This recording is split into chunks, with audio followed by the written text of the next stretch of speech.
And actor Swara Bhasker, she too blamed the EVM for her husband, NCP, the Sharad Pawar faction candidate Fahad Ahmed, losing in the Anushakti Nagar constituency in Maharashtra. She spoke just a short while back to India Today on why she felt that the EVM, according to her, is not above board. Listen in.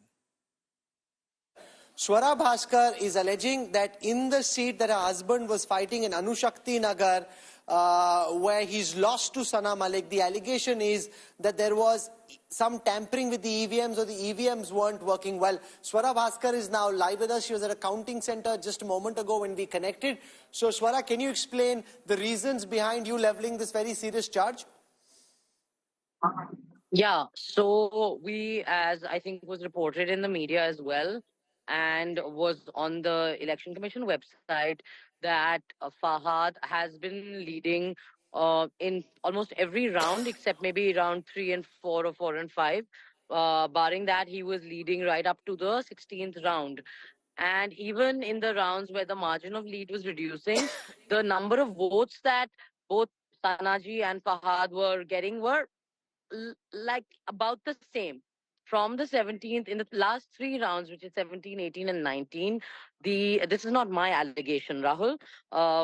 This is the allegation of the counting agents who were inside the booth, who towards the last round started basically questioning the fact that many of the EVMs that were actually most of the EVMs in those rounds were 99% charged.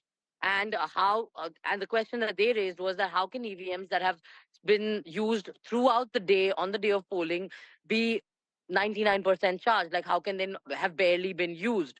And those are the last 3 rounds, the EVMs.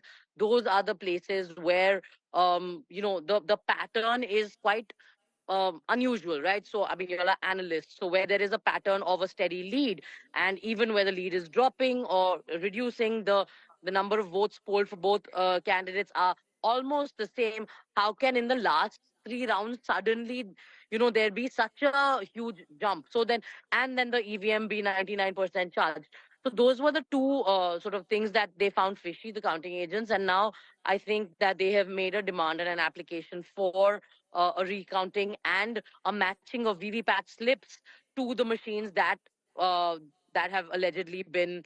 So what have the fishy agents you spoke to at the counting center, Swara, told you? Are they willing to consider these charges and investigate them? So when I'm not there anymore, but at the last moment they were willing to first. They said they'll go step by step, that at first they will match the VVPAT slips to the machines upon which objections have been raised. And after that, if those slips are indeed found that there is a problem, then they will order a recounting of the last three rounds, or whichever rounds that are.